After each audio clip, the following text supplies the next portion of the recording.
Señal directa.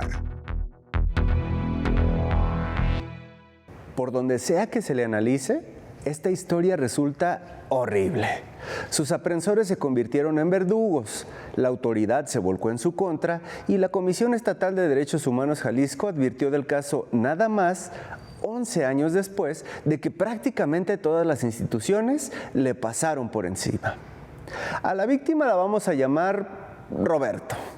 Quizás ese sea su nombre o quizás no, pues en la recomendación 30/2023 de Derechos Humanos, evidentemente se elimina el nombre para evitar que alguien más lo pisotee.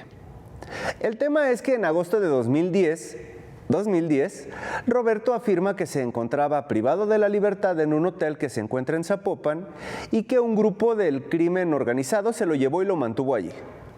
Por fortuna, el día 26 de ese mes, personal de la Unidad de Combate al Secuestro, que entonces pertenecía a la extinta Procuraduría de Justicia, llegó a rescatarlo. El mismo Roberto narra que lejos de salvarlo de la reclusión, los elementos se lo llevaron a un anexo a la Procuraduría, donde lo vendaron de los ojos, lo ataron de los pies y lo golpearon de las manos con un martillo. ¿Con qué motivo?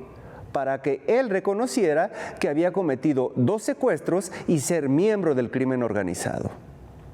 Por el terror de que lo siguieran torturando o bien de que lo mataran, él terminó por reconocerse como miembro de la maña.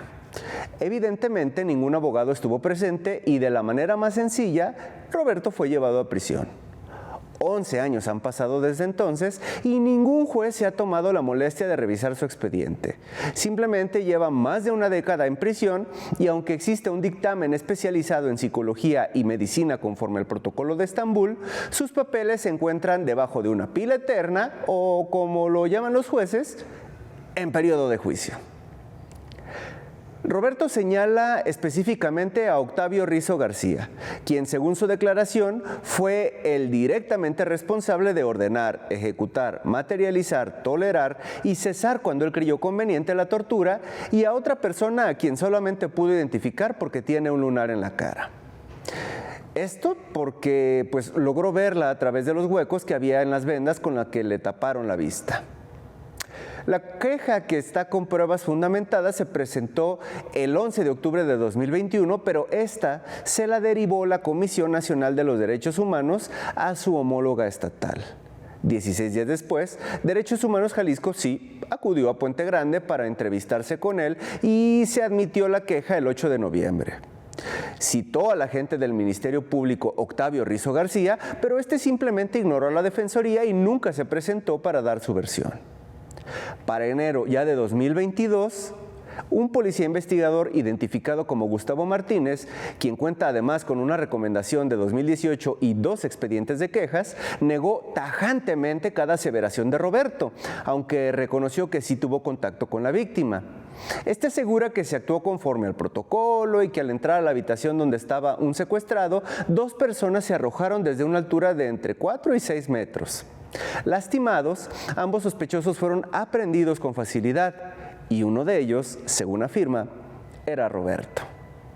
El investigador añade que las heridas en las manos que tenía Roberto eran por la caída y no porque le estrellaran un martillo en ellas, y que en los interrogatorios siempre estuvo presente su abogado. Su versión fue respaldada por otros elementos: Luis Fernando Ceballos, Luis Limón Hernández y Carlos Roberto Prado. Fue hasta junio de 2022 cuando el encargado de la Comisaría de Sentenciados entregó el expediente clínico de Roberto a la Comisión de Derechos Humanos. Esta hizo su tarea, indagó y dio con una pesquisa a la par que realizaba la Fiscalía Anticorrupción. Allí encontraron evidencia inicial que se le hizo a la víctima, en donde narró a detalle la tortura que padeció a manos de los investigadores. El dictamen de mecánica de lesiones que se realizó entonces corroboró la versión de Roberto. Las heridas en sus manos fueron por agentes contundentes. Luego, 2 dictámenes médicos psicológicos concluyeron que existe evidencia suficiente de hallazgos relacionados a posibles actos de tortura y otros actos o penas crueles, inhumanos o degradantes, aunque existe otra documental pública que rechaza lo anterior.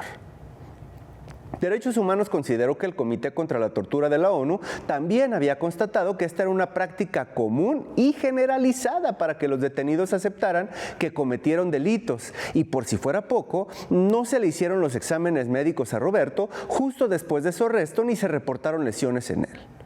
Por esas pruebas, la Defensoría afirma que no existe evidencia de que demuestre que las afirmaciones de los servidores públicos son ciertas.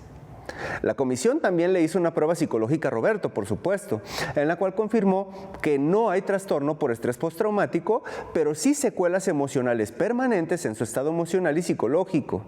En suma, se concluyó que sí fue torturado para que reconociera que era un secuestrador. La conclusión fuera del delito por el cual se le acusa y por el que no ha sido sentenciado es que los entonces miembros de la Procuraduría sí violaron su derecho humano a la integridad y seguridad personal por tortura, una acción que además es considerada como un delito. Ahora, la Comisión Estatal de los Derechos Humanos exige una justa reparación integral del daño para Roberto, ya que sufrió un detrimento físico, mental y emocional al ser martillado en las manos por agentes del Estado. Por ello, se pide atención médica y psicológica, así como una disculpa pública por parte del titular de la Fiscalía, en la que se acepte la responsabilidad de sus elementos, se cubran los gastos médicos y mentales y se garanticen medidas de no repetición. Eso, y sancionar a los servidores públicos que por la naturaleza de sus actos no deberían estar en una tarea operativa que involucre martillos para obtener confesiones. Y acá nos quedamos a la espera del procedimiento de responsabilidad administrativa en contra de Gustavo Martínez, Luis Fernando Ceballos, Luis Limón Hernández, Carlos Roberto Prado y Octavio Rizo, quienes ya están inscritos en la Plataforma Estatal de Servidores Públicos. Esto por violaciones a derechos humanos.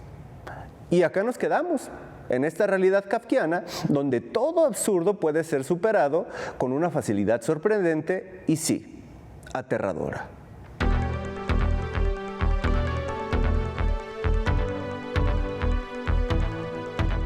Señal directa.